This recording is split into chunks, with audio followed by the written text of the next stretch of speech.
Good evening. What time is it? 6:09 p.m. Eastern Standard Time on the East Coast in the United States of America.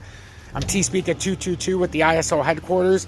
I want to present you with Episode 1, Volume 4, Evolving Out the Galapagos Islands, a migration to ISO-20022 Japanese case. And this is from 2009, in the winter of 2009. So when people say that the ISO is just starting to be integrated, they're so wrong. So wrong. So look at all the time we've had to build off this. So listen to this case study, the Japanese case study. Japan's National Committee for ISO/TC68 Financial Services is paving the way for the nation's migration of the ISO-20022. Long history. Although Japan is a relatively new player in the ISO-20022 community, we have a long history in the electronic payments arena. The Zengen system, a Japanese system equivalent to CHIPS or Euro 1, whose network is now expanding throughout the country, started operation in 1973, 4 years before SwiftNet was launched. Out of Galapagos, in the course of the nation's steady economic recovery from the aftermath of World War II, Japan's service sector consistently focused on the expanding domestic markets. Among others, the financial sector met domestic clients' needs in a sense successfully. We had swiftly built up the above-mentioned telex-based network for relatively reasonable cost, a system that could be operated using a Japanese character set, katakana. Such partial optimization resulted in Japan's recent confrontation with certain challenges, sometimes compared analogously with the isolated evolution occurring in the Galapagos Islands. After the banking crisis and a decade of prolonged recession in the 1990s, followed by global competition in the new millennium, Japan is now faced with a flood of cross-border financial transactions that must be handled on a tighter budget. Whether we like it or not, this has led Japan to seek enhanced message interoperability. Projects in the pipeline. First, the Japanese Bankers Association, which is upgrading the Zengen system into the 6th generation, is catching up to implementation ISO-20022 for migration in November 2011. Second, in the securities arena, JASDEC, Japan's national CSD, is now fueling momentum for refurnishing their matching and settlement system.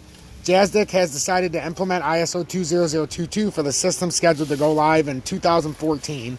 In the meantime, the Bank of Japan, BOJ, Japan's central bank, is carefully watching development in the private sector in preparation for establishment of a new BOJ/net to be migrated in 2015. So a lot of this has already happened. So listen to all this stuff from the beginning. And we're going to dig into it as the years go on and even to the future, because we've already done a lot in the future. But now we need to go in the past as well to see how we got to the point we're at now and to see the building we've done and how quickly it's coming along. So as you can see, it takes time. It's not just going to happen tomorrow. This has been taking decades.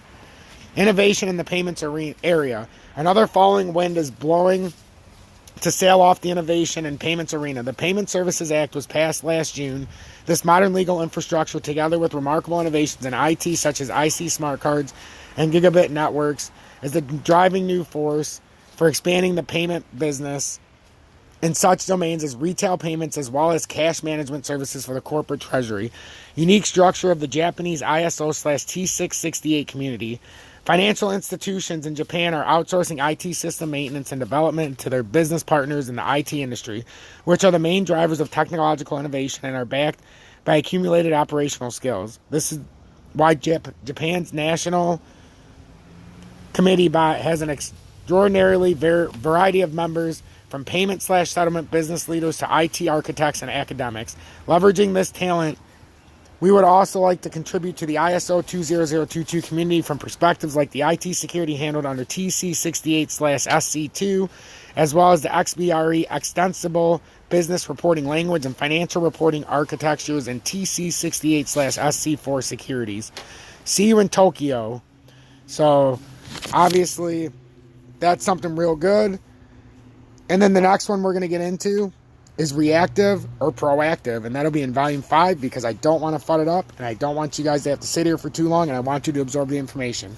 Make sure you hit the like button, turn that bell notification to all, And subscribe to the channel if you're new or returning. We're almost at 550 subscribers. And share this far and wide on social media so more people can see how the ISO started, where we're at now, and where we're going in the future. We've visited all the way back from the early 2000s all the way out to the mid-2030s and everywhere in between.